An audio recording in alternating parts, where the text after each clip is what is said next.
guys, it's Rose. Welcome back to Journals in Time, and welcome if you are new. So glad to have you here. So today we are doing a really exciting project. I am over the moon chuffed with this. So we are going to be working with my Steamship Voyage kit, and I have some examples here of what we are going to be making today. Now you remember the postcards that we made a couple of videos ago, and in my last video I told you we were going to be working with waterfalls again, so here we have it. But these are a little bit more special. So we have our waterfall and we have a little pulley tab to make it go like so. It was working 2 minutes ago. It's just getting caught here for some reason. Okay, let's try that again. And this is going to be bound into a journal, obviously, so the page won't be just like this. So we go wee, like so. Okay, and it flips back down, and we have all those writing spaces and a hidden journaling spot underneath. Isn't it awesome? I love it. So I played around with different kind of things to do with this, and that is the kind of basic one. Just pull down and away we go. And there you have that one. The next one is a variation to the side. I love this one. Look at that. Isn't that so cool? I am just in love with these things. Now, I will talk to you about placement on the page and all the rest of that later. So here we have the last one that I have made, and this is our fairies. Remember our fairies? And I have staggered the postcards here. I just wanted to make sure that that would work. And it does. Look at that. It's awesome. And Smudge has decided that he likes it too. Of course, I can't push it back in now. Come out of my way. Come on. Good boy. Okay, so there we have our 3 variations. There we go. That's better. Now I've got it. It works so well. I love it. And they're so fun to play with. Me being the big child yet again playing. So that is the 3 of those. And like I said, I tried out the different variations to make sure that they would work. So I'm going to show you how to make one with these. I have 3 postcards here, and I was thinking that they were kind of generations of a family. So we have grandmother, mom and daughter.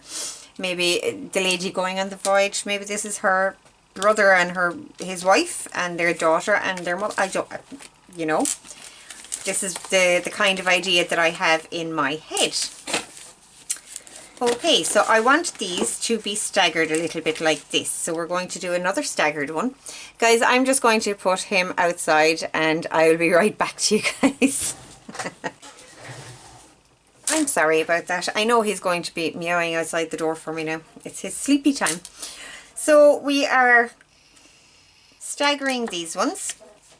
So all we need for this is a couple of other pieces of paper, and I am going to actually walk through all of that. I haven't them prepped because I wanted to be able to give you all the thoughts and considerations as I was doing these things. Okay, so we need a couple of more pieces of paper, and we need a piece to go underneath this to act as a journaling spot.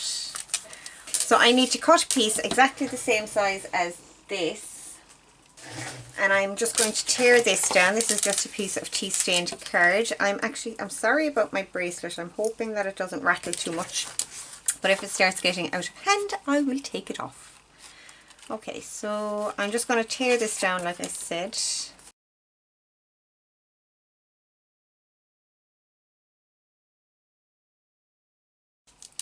Now I am actually probably going to cut this down a little further at the end, and you will see why at the end, but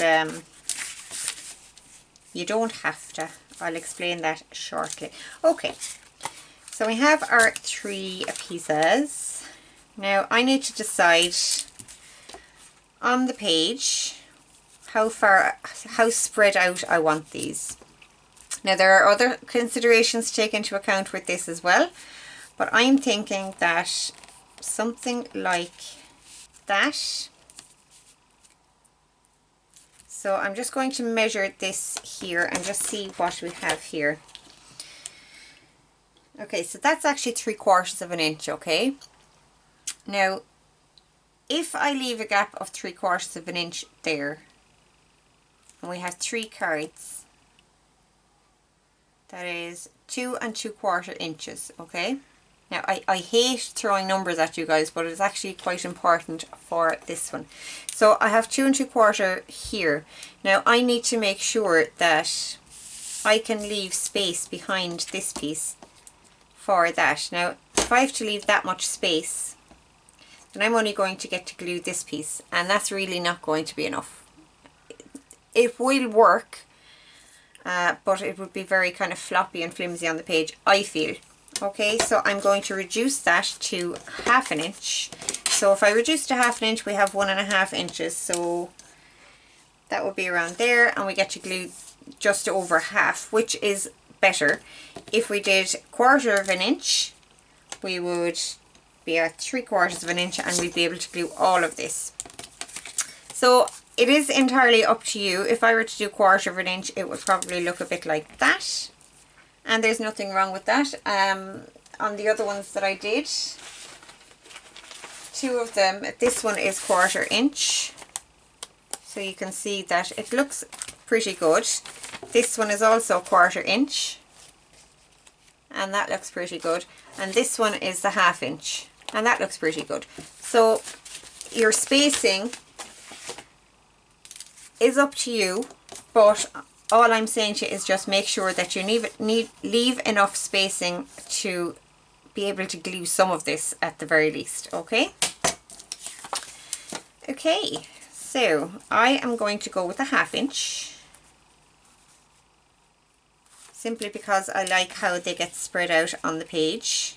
I actually would prefer 3/4 inches, but I really don't want to leave it so that we have nothing to glue, or too little to glue. Yeah, I'm going to leave it at 3/4 inches. Okay, so that is the first thing out of the way, our spacing. Leave that one there with that. The next thing we need is a long piece of paper. Now, I would suggest using a 12 by 12 for this.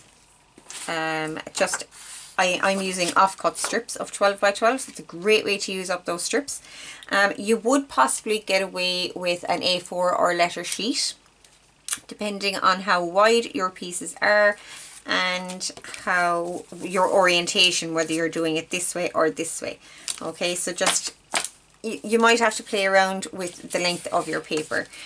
I would suggest starting off with a 12 by 12 until you get the hang of what you were doing. And then you'll have a better idea of what you will need. Okay, so I'm doing the 12 by 12s. Now, I know that I want these staggered, roughly like so.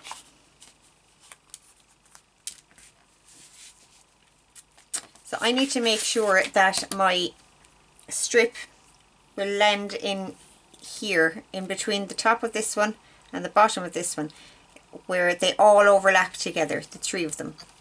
So it can't be any wider than, let me get my ruler, in this case, in my case, the top of this one back here to the bottom of this one is roughly 4 inches, roughly. So it cannot be wider than the 4 inches. And I don't really need it to be the 4 inches. I would say around 1.5 inches is fine. Okay, so I'm going to cut a 1.5 inch strip off of this. Okay, so with this strip, we need to measure the width, because I'm doing this as a sideways flip, obviously. So I am measuring the width of this piece, which is just shy of 3.5 inches, okay? Now, I'm going to take that down to 3.25 inches. And if I was doing it this way, I would be measuring this full length, okay? So that would be 5.25. But I'm doing it this way. I'm taking that down to 3.25. So I'm going just a little bit less than the width of this. and I'm going to score. I have my big old scoring board. Now I don't like to use the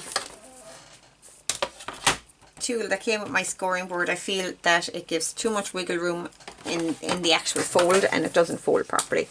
So we're doing 3 1/4. And I'm being very gentle with this paper because this is actually quite light. The rest of them I used heavier cardstock. And I am doing 4 more scores 1/2 inch apart. So that's 3 1/4. I need to do 3 3/4. And I need to do 4 1/4. So for each card that you are wanting to flip, so we have four pieces here, but we're only actually flipping 3. Okay, this is going to be glued down, so we're flipping 3. So for each one you do a score line and then you add a score line. Okay, so I'm doing 3, so I need 3 score lines plus 1.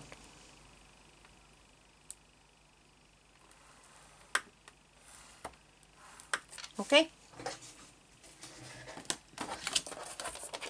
and that is it for the scoring. Yay! So I'm going to crease each of these.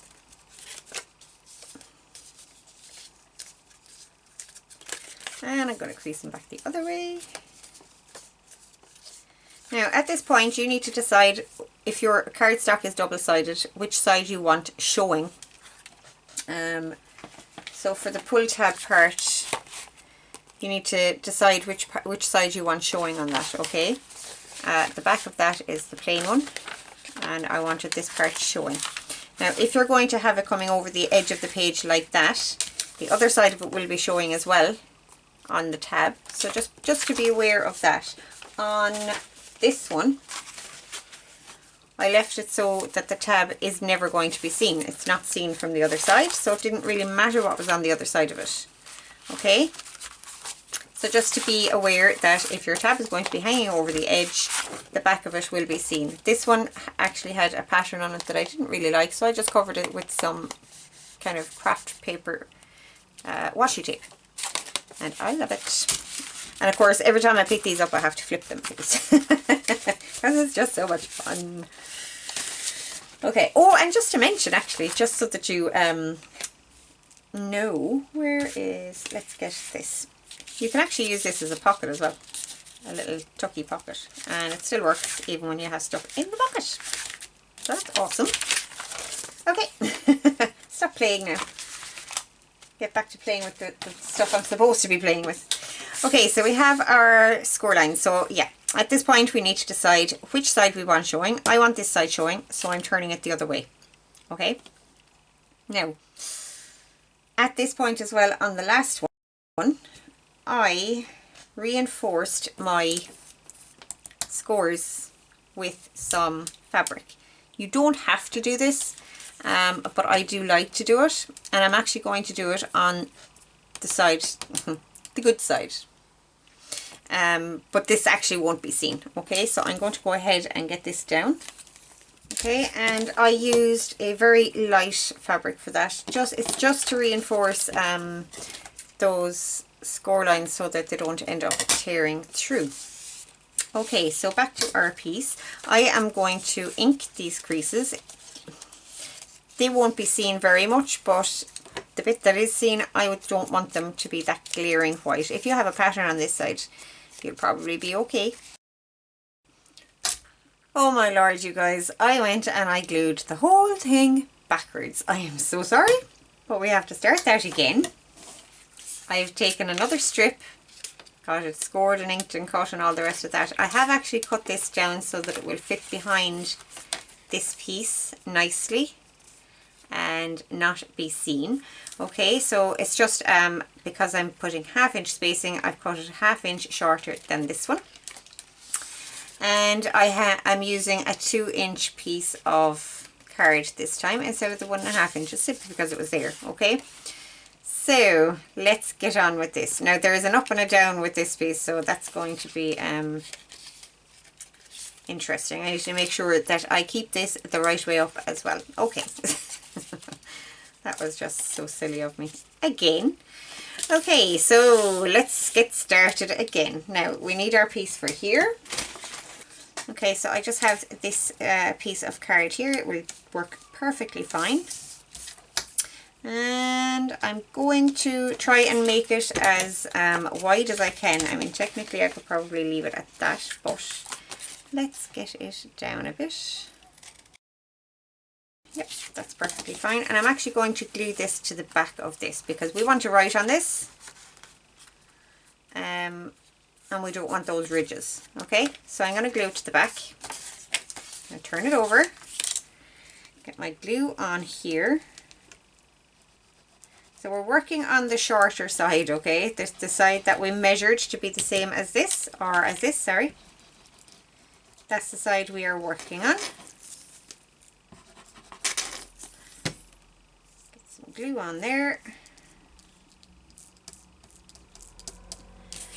and get this in place.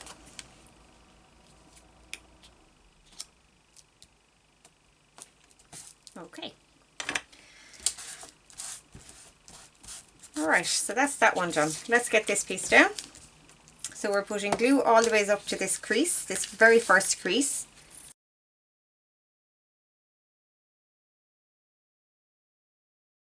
Okay, so we're going to get this sitting up so that our piece is flat where we're gluing it. Put that in there, and this time I'm actually going to bring this down closer to the top because I remember this time that we are staggering these, okay? It's not going to make that much of a difference, but just want to make sure that that can close over there. Yep. And I'm going to cut this piece off. Again, it could stay there. It wouldn't make that much of a difference, but I just don't want it to be seen. Okay, so that is that. Let us get our next bit down. Now, I could have put that fabric on the other side. Doesn't make a difference either way. It actually works with the kit as well. Okay, so in between those two score lines, spreading that out, sit it up so that the piece I'm gluing onto is still flat on the table. Now I'm lining these two pieces up because I want this picture to hide the journaling spot underneath, okay? Just going to fold that over, making sure that this is butted right up to that crease. That's that. And the same for the next two.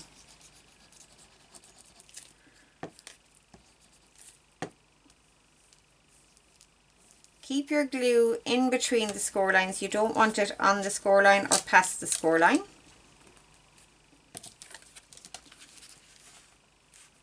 And we are staggering these. Oh, I nearly did it there. Make sure the piece you are gluing onto stays flat on the table, so you're gluing to the back of the card and not the front of it, okay? I'm just folding it over as a way to make sure the positioning is correct. There we go, and last but not least we have our little girl. Spreading out my glue so that it is all the way to the edges but not coming over that score line.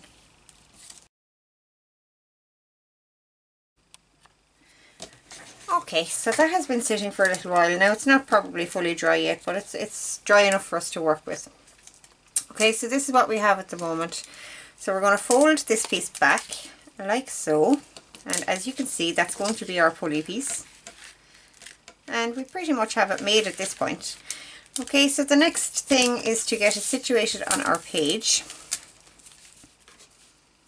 And I'm thinking around about there. Now, when I'm putting it on my page, I'm thinking about the fact that the spine of my book is going to be here. And depending on how fat my book is, I may have trouble actually getting this to flip all the ways open.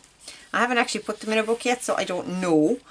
but I'm being aware of that at the moment. Okay, so I'm leaving enough space that we have room for these to actually move and flip. Okay, and also I'm considering whether I want this edge all the ways over to the edge and have my little tab hanging out. I mean, I don't want it over here and have it a really long tab coming out over the page. I could cut it here and just have it on the page, but I quite like them coming out over the page, and I'm going to leave this fairly central like so, and I'm going to cut it. Fairly arbitrarily, just however much you want to leave over the edge of the page, just cut it there, okay? No measuring. Get it inked. Actually, I should probably round the corners first. And like I said, you can get as creative with this piece as you want. You can make it look like, you know, those book labels and things like that. Put a word on there. You can put a word just saying pull if you want. If you want to make it obvious that it is a pull tab. I just like them like this. I may end up with some of them putting an eyelet on there just for a little bit of extra decor. And glue it down. Okay, so we need to be aware that we can't glue any of this piece. Okay. So it's going to be glued down like that, so we can only glue to this side of it, and we can't glue our cards either. So I'm going to flip it so that our cards are up. Which way am I going?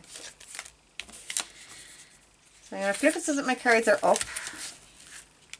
That's how it will lie. Okay. So this is what I was saying about leaving enough room for the cards to flip, because they flip behind this base piece. So we cannot glue above here, and we cannot glue inside these lines. So we have definite areas that we can glue on, okay? Just those two squares there.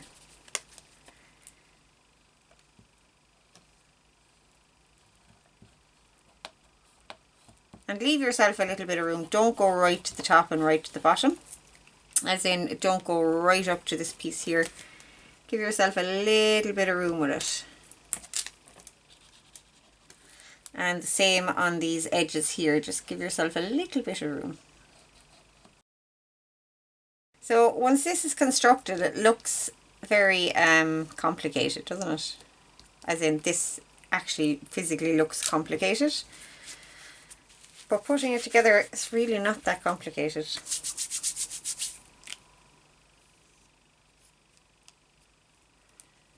Okay, so we'll flip this again, get our piece down. Now, word of warning, when you're gluing this down, make sure you have your pull tab over like this. I almost glued one down like this, forgetting to keep the pull tab to the back. Okay, so we're going to get our position. There, press it down, and get this opened. I don't have my pages tea-dyed or anything yet, so I'm going to be very, very carefully going about tea-dyeing this one. Okay, so the only places we're gluing actually is just over here. Now I'm rubbing all the ways over here. Et voila. That is it. Let us see if it works. I probably should leave this sit, but I'm going to do it. Of course I'm going to do it. It's me. And we have our journaling spots. Yay! We can journal on the back of all of these cards if we want. Now, I will say that this one is very, very stiff. Or no, this one is very stiff.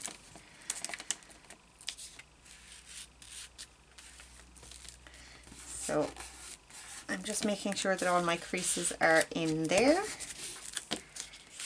Et voila. I love them. I think they're awesome.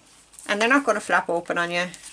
There's a little bit of floppiness there, but not a whole lot. Now, I did waterfall flips in my last video and I put pockets on them. You could do the very same thing here, have pockets on these pieces or on the backs of them if you wanted. Very, very same thing. So that would be another variation. And I was thinking about doing it with tags. Now, all the ones I've done so far have had 3 pieces. I have 5 tags here that I have cut from my kit and added little extra pieces from the kit. I kind of was a bit cheeky with this one. There's a lady here on the collage page and I just put the little heart escutcheon over her face so that her face is peeping through. I don't know, I amuse myself sometimes. So yeah, I'm thinking, will we do a flip with these? Wouldn't that be so cool? I wonder what it would look like with strings hanging off of all these tags as well. Would that be cool? What do we think? Shall we go and do it? Okay, I'm going to do it, but I'm only going to use 5 of the tags. I actually had 6 there. So I'm going to use 5 of them. And let's go. Okay. I'm going to speed the video on while I'm doing this. If there's anything that you want to see in closer detail, just slow down the video, or you can always ask me questions in the comments as well, guys. And I'll come back at the end and we'll have a look.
Okay guys, so we got it done with the tags. Now the strings that I have on it are just strings that I had taken off of some bought tags, and I just put them on just to get the idea.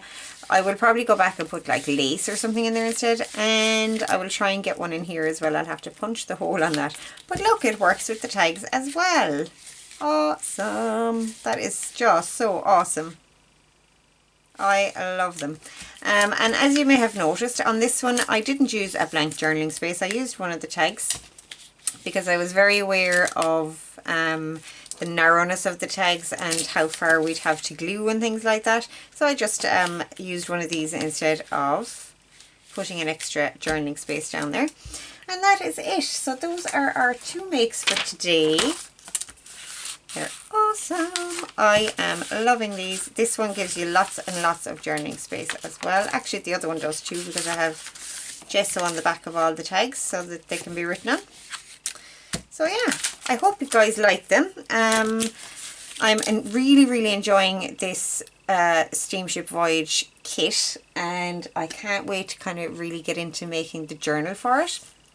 But at the moment I am just doing ephemera and things like that for it. I will start thinking about the pages and things like that. Okay, so that's it from me for today. Like I said, I hope you enjoyed the video. If you did, please put a thumbs up on the video. Leave me a comment down below. Always love to say hi. And hit subscribe if you haven't already, guys, okay? I'd love to see you come back and join me for more videos.